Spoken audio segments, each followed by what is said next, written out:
আমাদের মসজিদের ইমাম সাহেব নামাজ না পড়িয়ে ক্রিকেট খেলা করে, সেই খেলার টাকার বিনিময়ে খেলা হয়।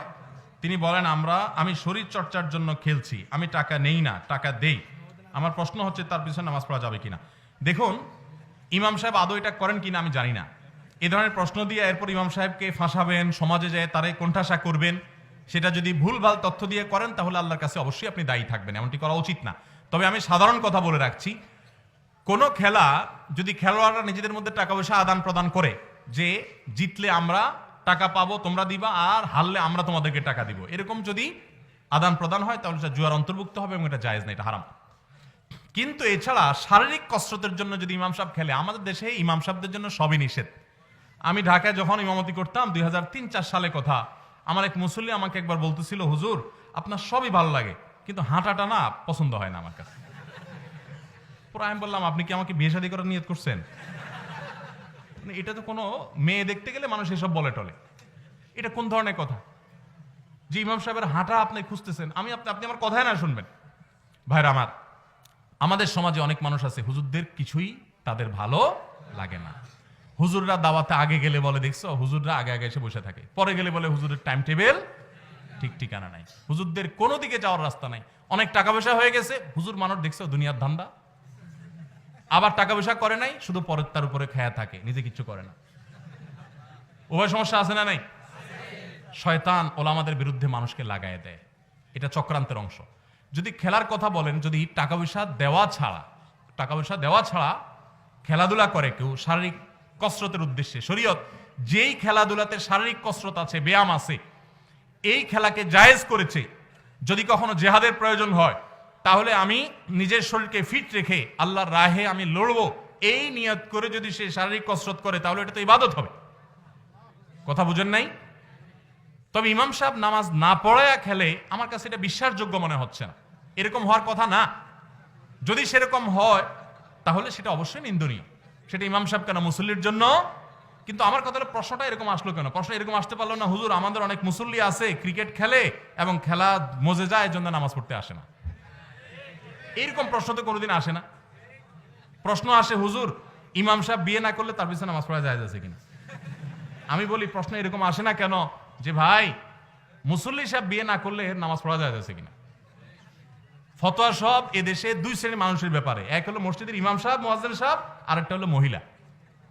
এদের ব্যাপারে ফতোয়া সবচাইতে বেশি। গোসল ফরজ হয়েছে, এখন মহিলারা গৃহস্থলী কাজ করতে পারবে কিনা গোসল করা ছাড়া। কেন এই প্রশ্ন আসে না কেন? ছেলেরা দোকানদারি কাজের কাম করতে পারবে কিনা গোসল করা ছাড়া। তো এই সমাজে এরকম আমাদের কিছু কুসংস্কার আছে, আলেমদের বিরুদ্ধে আমরা সেরকম অনেক সময় লাগি। যদি কোনো আলেম এটা করেন, আল্লাহ না করুক, অবশ্যই তিনি নিন্দনীয় কাজ করছেন, তার জন্য এটা জায়েজ নাই নামাজে গাফিলতি করে খেলাধুলা করা। আমি আমার কথা বলতে পারি, আমি প্রতিদিন আলহামদুলিল্লাহ কমের পক্ষে 1 ঘন্টা খেলি। আমার হুজুর কালকে জিজ্ঞেস করছেন কি অবস্থা, বললাম কালকে একটু হাতে ব্যথা পাইছি পড়ে গিয়ে খেলতে গিয়ে। আমার ছেলেদের সাথে প্রতিদিন নিয়ম করে আমি 1 ঘন্টা খেলার চেষ্টা করি। বাসার পাশে খেলার ব্যবস্থা আছে, ব্যাডমিন্টন, অন্য সময় প্রতিদিন। নিয়ত, 1 নম্বর নিয়ত হলো শরীরের এক্সারসাইজ, ব্যায়াম হওয়া। 2 নম্বর নিয়ত হলো ছেলেফেলের সাথে বন্ধুসুলভ সম্পর্ক করা এবং তাদেরকে বিনোদন দেওয়া। অনেক মা বাপ বলে, হুজুর পোলাপান মোবাইল ছাড়া খানা খায় না। আমার 4 বছরের একটা বাচ্চা আল্লাহ তাআলা দিয়েছেন, আলহামদুলিল্লাহ। আমরা কখনো মোবাইল দিয়ে খানা খাওয়াই না, কোনো ভিডিও দেখায় খানা খাওয়াই না। বাচ্চা যদি ভিডিও না দেখাইলে খানা না খায়, শেখ আব্দুর রহমান সাইফুল্লাহ বলতেছিল যে বাচ্চা খায় না 2 দিন ধরে 3 দিন ধরে। আমি বললাম 6 দিন না খাক, ওরে মোবাইল দিবেন না, ভিডিও দিবেন না। এরপরে দেখবেন ও তো খাইছে ওর বাপ মাও সাথে খাইছে। খাবে না মানে পোলাপান মরা এত সোজা না। আমার এক নেপালি বন্ধু ছিল সৌদি আরবে, ওনার বাচ্চাদেরকে দেখতাম খাবারের জন্য কখনো জোর একবার ডাকতো, আসলে আসুন না, আসেন না। তাই আমি একদিন বললাম যে ভাই কুই বাত হ্যায়, উর্দু কথা বলতে, বোলাও বাচ্চো কো, আব্দুর রহমান আব্দুর রবকে বোলাও, 2টা ছেলে ছিল। তো আমার বললো, ইয়ার পেট উনকা হ্যায় কে মেরা,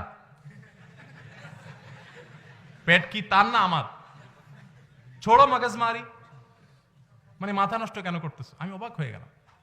অনেক অভিভাবকরা, বিশেষ করে আমাদের ছোট ছোট বাচ্চা যারা আছে, 99% মানুষ হবে আমার ধারণা যে বাচ্চাদের মোবাইল দেখানো ছাড়া খানা। কারণ কি? কারণ বাচ্চাদের ফিজিক্যাল কোনো খেলার ব্যবস্থা আপনি, ওর তো কিছু একটা নিয়ে বেঁচে থাকতে হবে। আপনি তাদেরকে সময় দেন, খেলাধুলার ব্যবস্থা করেন, সাইকেল কিনে দেন, সাথে সাইক্লিং এর ব্যবস্থা করেন নিরাপদভাবে, সেরকম ভালো পরিবেশ দেন, এবং শারীরিক কসরতে সেরকম ব্যায়ামের খেলার ব্যবস্থা করেন। আপনি নিজে সময় দেন।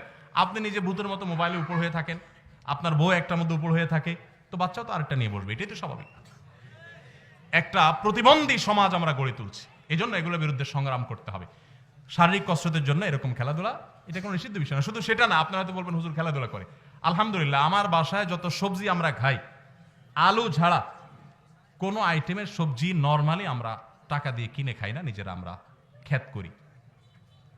আমি নিজে ঘন্টাকে ঘন্টা কোদাল দিয়ে কোপায়া তারপরে ঘাস সাফ করছি, হাজার ব্যস্ততার মধ্যে এটাকে একটা কাজ বানানিছি। একে তো ব্যায়াম হবে, ছেলে ফেলের একটা কাজে এঙ্গেজ থাকবে, ও তো মোবাইল চাইবেই না, ও তো ভিডিও দেখতে চাইবেই না, ও তো কার্টুন চাইবেই না। যখন সে দেখবে যে আমার বাপ মা কাজ করছে, আমিও কাজ করছি, আর কাজটাকে বিনোদন হিসাবে নিচ্ছি। আল্লাহ তাআলা আমাদের সবাইকে সুস্থ স্বাভাবিক জীবন দান করুন। অনেক লোক আছে দেখতে সুস্থ মনে হলো, মোবাইলে আসক্তিতে সে রীতিমতো নেশাগ্রস্ত হয়ে গেছে। এগুলোর থেকে বাঁচার জন্য বরং এক্সারসাইজ ভালো।